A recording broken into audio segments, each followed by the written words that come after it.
2525. 25 décadas, 25 episódios. Este podcast celebra os 250 anos do Hospital São José.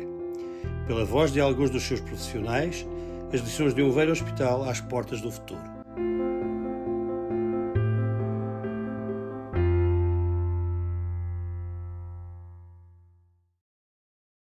José Fragata, 72 anos, formado na Faculdade de Medicina de Lisboa, cirurgião, atualmente aposentado, tem 50 anos de serviço, sendo que 46 deles no Serviço Nacional de Saúde. Senhor professor, o que foi trabalhar num hospital que hoje tem 250 anos? Muito obrigado. Pode-se dizer que a minha vida profissional, a maior parte dela, se bem que eu tenha fundado o Hospital de Santa Cruz, ou ajudado a fundar o Hospital de Santa Cruz, a maior parte dela foi passada verdadeiramente nos hospitais civis e dentro destes, entre o Hospital de Santa Marta, na esmagadora maioria, e o Hospital de São José. Com efeito, eu fiz o meu internato, fiz a minha formação ainda pré-graduada na parte clínica nos hospitais civis de Lisboa, porque nessa altura o curso médico foi dividido, eram cursos muito grandes, eu incorporei o primeiro grupo que veio para os civis para ensino para a fase clínica. Depois faria o meu, e curiosamente aí estagiei no serviço marcante, que foi o serviço do Dr. Carlos Jorge, em Santa Marta. Depois, mal sabia eu que iria passar quase 30 anos da minha vida profissional em Santa Marta. Nessa altura, fazia banco de urgência no Hospital de São José, e depois houve um período de cerca de 18 anos em que estive no Hospital de Santa Cruz, voltando definitivamente a Santa Marta no final dos anos 90, de onde saí até à minha jubilação em 2023. É uma instituição vetusta, é uma instituição vetusta. O que é o espírito dos civis manteve-se, apesar da divisão e reunificação do grupo hospitalar. Eu digo que é um grupo, que é um espírito virado para serviço, virado para eminentemente para a prática e com uma certa consciência de grupo ou de tribo própria.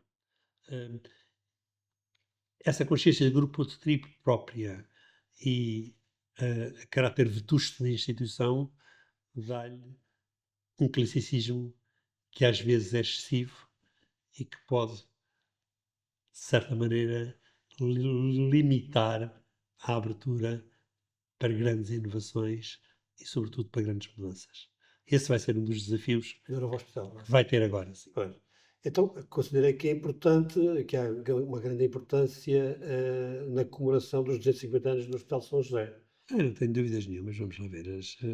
Eu sempre defendi as marcas e a comemoração dos eventos. Nós temos que ter referenciais e a criação da Escola Régia Cirúrgica em Lisboa e no Porto. E vamos lá ver, isto foi o berço não só da assistência médica organizada, mas foi o berço da formação médica pré e pós-graduada, porque a faculdade verdadeiramente nasceu aqui. Nós estamos num local onde a estruturação do ensino médico, virado para a prática, nasceu. Depois, com a reforma 911, verdadeiramente, o Campo Santana foi reabilitado, edifício também fuxa aqui ao pé de nós, e poucas pessoas recordarão, apesar de muitas saberem, que o Hospital de Santa Marta foi, nos anos 30, 20, 30, 40, até 50, o berço da elite médica de Lisboa e até do país. Foi dali que saiu um prémio Nobel e foi dali que, enfim, entre o edifício do Campo Santana e o Hospital de Santa Marta, era verdadeiramente o centro académico de Lisboa, à época, de tão nobres tradições. Curiosamente, essas coisas depois diluíram-se e perderam-se, até pela mão dos políticos da altura. Mas é muito importante, para responder a sua pergunta, comemorar as marcas de coisas que foram importantes, que foram marcantes, e as datas em que esses mesmos eventos aconteceram.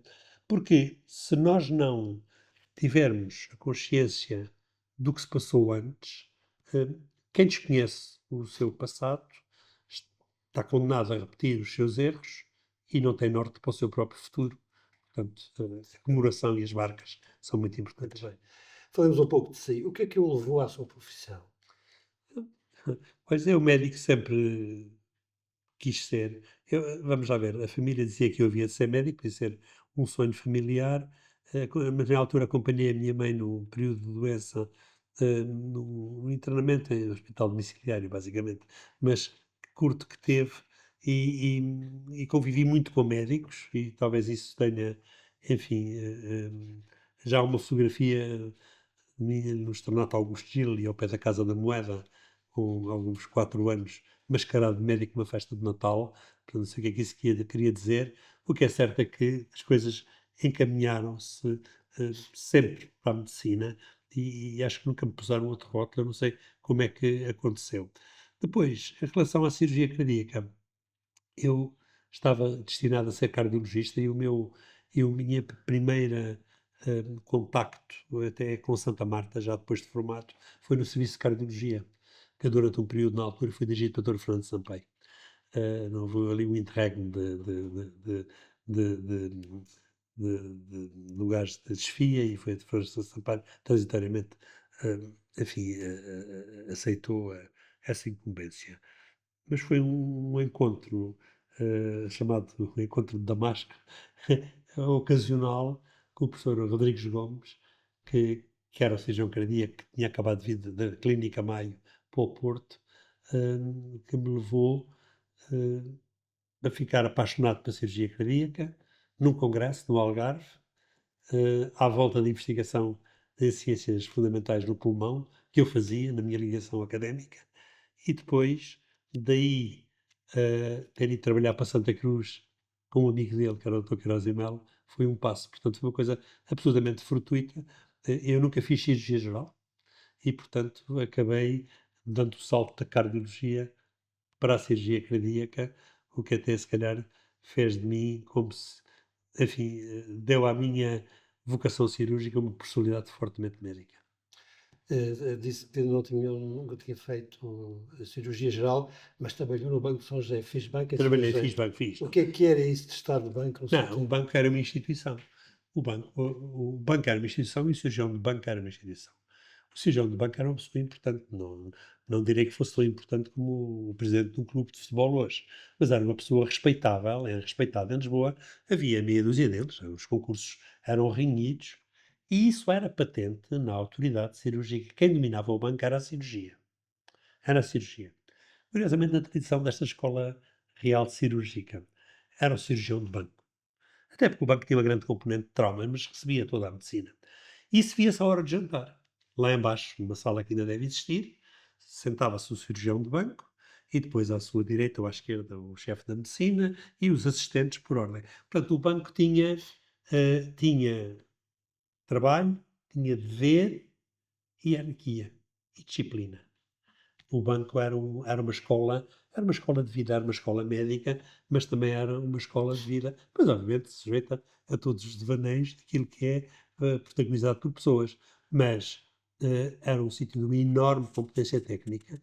Essa tradição assistencial que ainda hoje se respira no dar resposta às grandes crises, a tudo o que acontece, que cai no final do dia sob esta instituição, vem muito desse espírito. Hoje, naturalmente, fragmentou-se. Tudo isso se fragmenta hoje. E é importante como as personalidades e os cultos dessas mesmas personalidades, no bom sentido, davam ao banco aquela aura que verdadeiramente tinha. Muito bem. Portanto, foi para nós mais novos, era uma experiência única. Escolhíamos criteriosamente o chefe de banco que tínhamos. Trabalhei com Mendes de Almeida, com Cabrita Carneiro, portanto, recordo-me perfeitamente desses tempos. E o que é que considera determinante da sua formação para os sucessos que alcançou na transplantação cardíaca? Por que etapas teve de passar? Relativamente à transplantação, verdadeiramente, o Hospital de Santa Cruz foi pioneiro. E eu estava em Santa Cruz. Eu era o número 2 do serviço. Portanto, número 2 técnico do serviço. Participei com o professor Queiroz e Melo no primeiro transplante cardíaco, fui o primeiro ajudante, e sei lá, talvez uns 2 anos depois eu estava a transplantar autonomamente, como estava a dizer há bocadinho informalmente, o meu primeiro transplante a solo foi o Sr. Camões, que tem hoje 87 anos, transplantei com ele 50, portanto veja lá, o meu primeiro transplante foi feito há 37, ou 37 anos, a caminho de 38. Ele teve duplamente sorte. Primeiro porque é uma longe-vida respeitável e depois porque sendo o meu primeiro até nem saiu mal todo, não é? Já se casou, teve filhos e telefona-me com frequência a dizer: Sr. Professor, ainda cá Ele estou. está com que idade? 87 anos. O Sr. 87. Camões é uma instituição, está excelente, cabeça e fisicamente. Essa não é, infelizmente, a regra para todos os transplantados.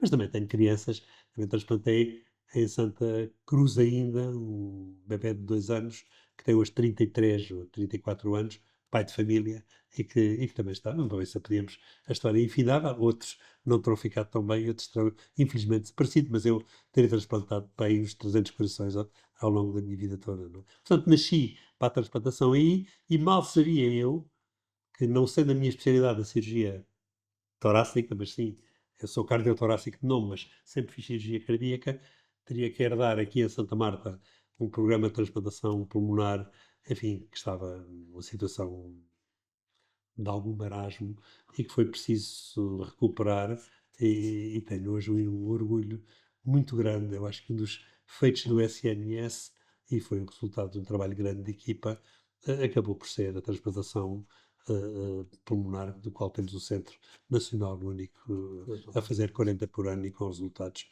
enfim, são invejáveis. Quer dar mais detalhes sobre o seu primeiro transplante? Quer dizer, pelo menos comparando com o que se faz hoje, tem alguns detalhes que Vamos lá ver, na gostasse transplantação há sempre três. eh, Primeiro dizer que a transplantação é uma cirurgia, sim, é gestão cardíaca, a pulmonar não é tanto, é uma cirurgia simples, que basicamente se consta em 4 anastomoses. Há alguns momentos mágicos, claro, da primeira vez as pessoas estão tão concentradas com o stress do que estão a fazer, que se calhar não retêm grandes memórias. Mas em termos de depois, enfim, houve muitos outros depois disso, e há sempre momentos mágicos. O momento mágico é o momento em que a pessoa tira o coração. Há 3 momentos aqui, que a pessoa tira o coração e olha para a cavidade torácica e vê um espaço grande entre os pulmões. Havia um colega meu americano que dizia: "It's amazing how empty it always looks like." E depois, o segundo momento é quando feitas as 4 anastomoses. Como digo, é uma técnica simples, reprodutível, o o novo coração começa a bater. É um momento mágico de vida em que um coração que esteve parado passa a bater no corpo de uma pessoa. E depois o terceiro momento mágico é no dia a seguir à cirurgia, quando tudo correu idealmente bem, a pessoa vai dizer ao doente que transplantou, que foi transplantado e que está bem, e vê um olhar de alívio e de felicidade. Eu sempre achei que os doentes, em geral, os doentes cardíacos e os transplantados, são verdadeiros heróis, porque que normalmente somos nós que somos fechados nas televisões e, enfim, na imprensa, pelo sucesso que parece bombástico, mas geralmente os heróis, mas heróis de necessidade, acabam por ser os doentes, porque sujeitar-se a uma coisa destas é preciso a pessoa estar verdadeiramente numa situação deplorável. Diga-me uma coisa, Sr. Professor, do que viveu no Hospital São José e no Hospital Santa Marta, o que é que jamais esquecerá? Eh, Eu acho que há aqui um espírito próprio, se calhar é o espírito próprio das grandes instituições muito vetustas, e que eu chamaria a tribo dos civis. Hum, Isso é algo que se vai perder, estou convencido. Eu não falei ainda aqui, mas uma das coisas que a Santa Marta me impressionou sempre, hum, foi um enorme espírito de abnegação e sentido de dever. Eu acho que a Santa Marta há esse espírito que é algo reacionário, é muito classicista.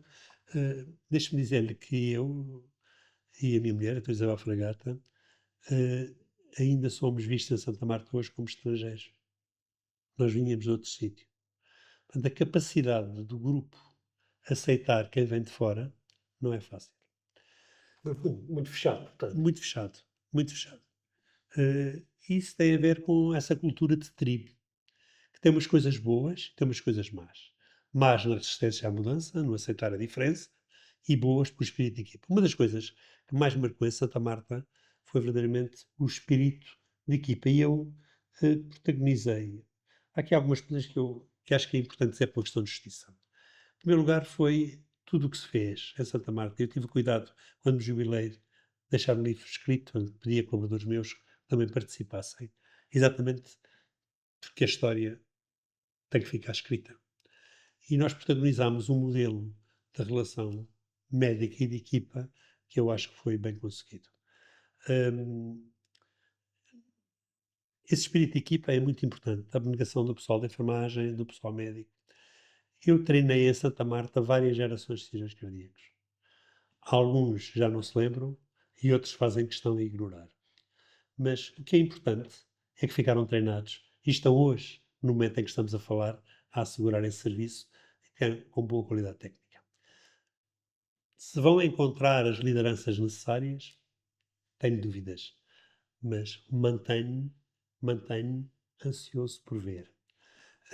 Há um aspecto muito importante que são as especialidades à volta. A cardiologia, a cirurgia, a pneumologia, a cirurgia vascular, todos criam parte do departamento, muito em particular a anestesiologia. E não é pelo facto da diretora da anestesiologia ser minha mulher e, portanto, que certamente me darão aqui algum desconto, mas aquilo que a doutora Isabel Fragata fez pelo, para o desenvolvimento da anestesia moderna e, sobretudo, pelo ensino da anestesia no centro, eh, não deve nunca ser subestimado, porque está presente hoje em todos os blocos.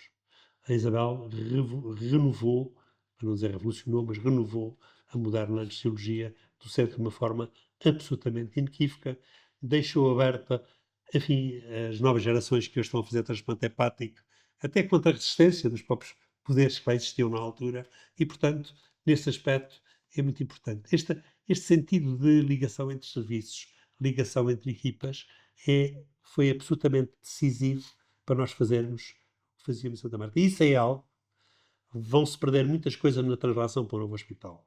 Mas essa noção de trabalho em equipa e de convergência de esforços é algo que este grupo, se quiser ter sucesso, nunca deve deixar cair. O que valoriza na instituição, particularmente naquela que conhece melhor e que vem dos tempos dos civis de Lisboa? A sua cultura, ou o seu espírito, já falámos sobre isso, o ensino, os doentes, a sua equipa de trabalho. O que é que valoriza mais? Tudo, tudo um pouco vamos lá ver, esta instituição caracteriza-se muito no espírito dela por um conceito grande de servir. Serviço. Serviço. É eminentemente pública.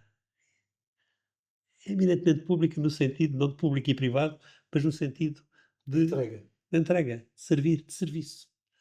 E essa abnegação eu via aqui em São José, vê-se hoje, na resposta que o hospital dá, e eu via em Santa Marta. Portanto, que estou convencido que provavelmente vem dos tempos ancestrais em que a Escola Régia terá sido criada. O Hospital de Santa Maria foi criado à força.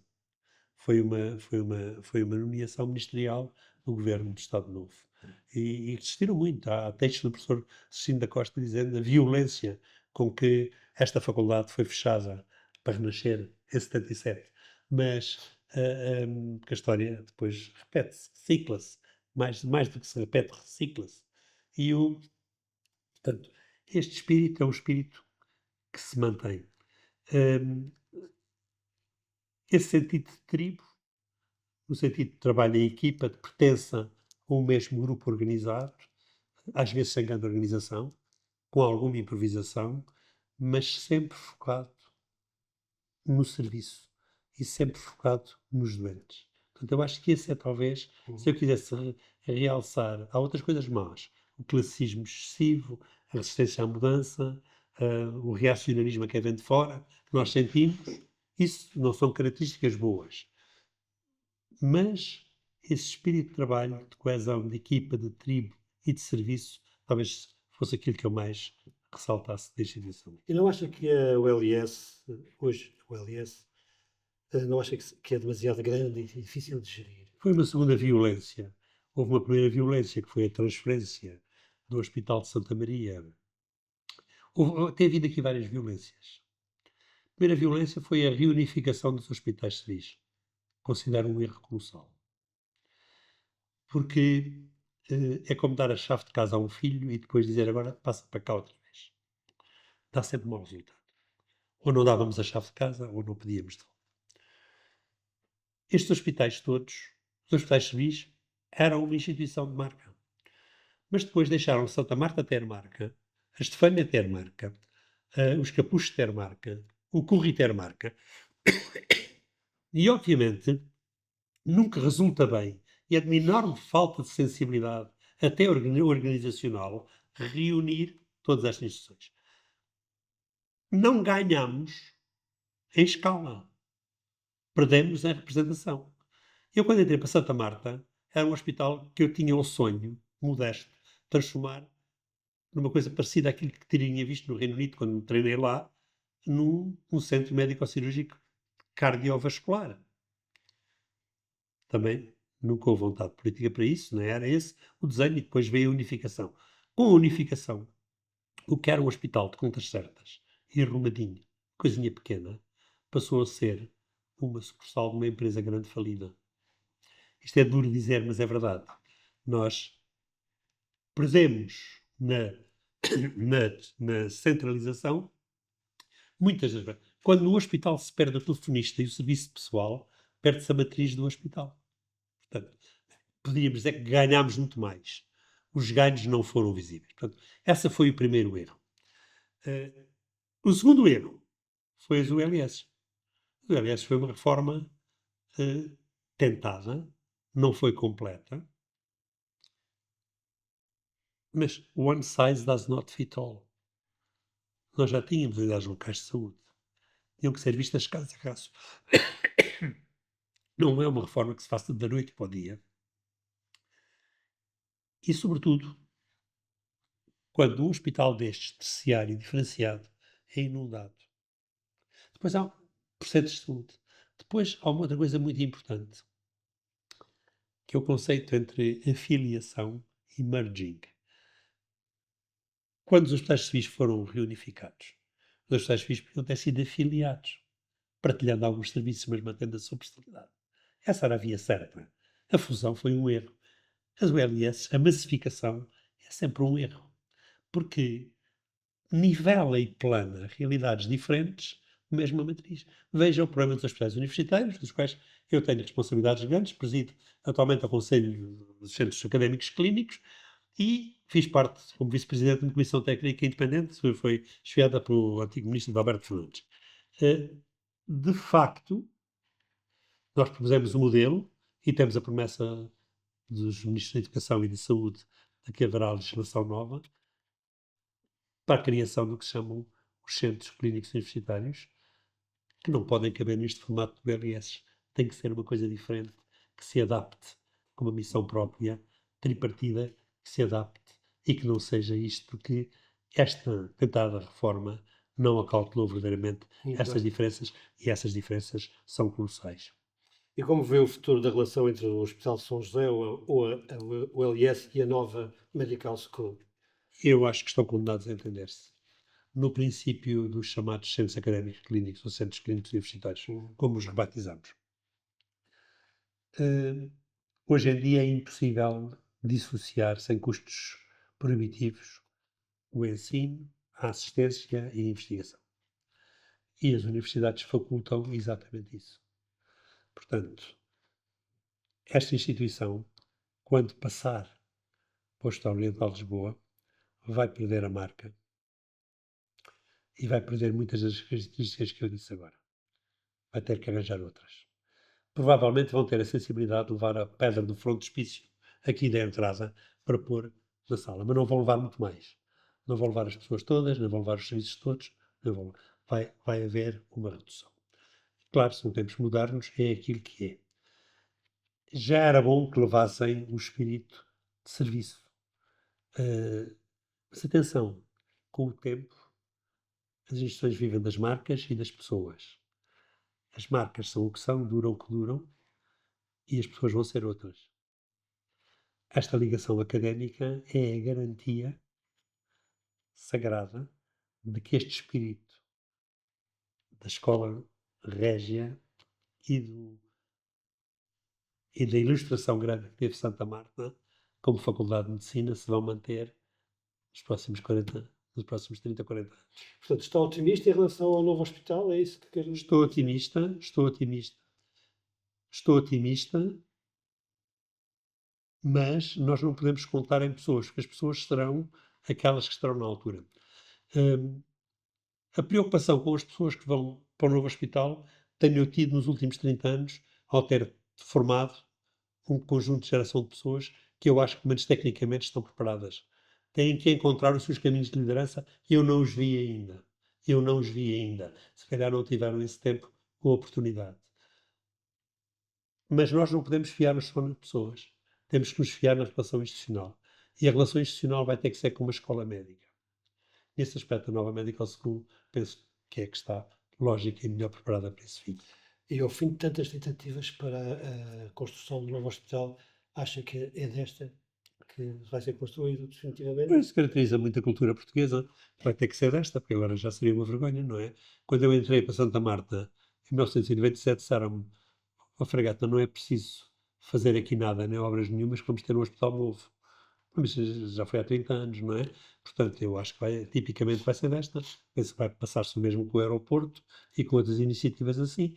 Hum, eu acho que isto ilustra bem a nossa incapacidade política de realizar. Já tinha havido dinheiro, esta é uma afirmação substanciada, já tinha havido dinheiro para construir um hospital há muito tempo. Eu vou-te explicar porquê.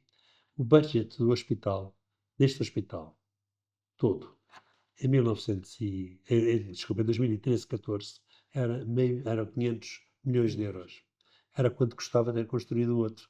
Nunca se deixa de construir uma coisa, custa exatamente o que se gasta no mesmo ano. É óbvio, é óbvio que assim é. Não houve vontade política ou houve contra-vontades que impediram que se realizasse. Agora, vivemos num outro ciclo, num novo momento, e já seria uma vergonha. Portanto, eu acredito verdadeiramente, preparem-se, porque é desta. Agora o desafio é estarem preparados para aproveitar a oportunidade, mas isso, pessoas na minha fase, já não faremos parte disso, ficaremos a assistir.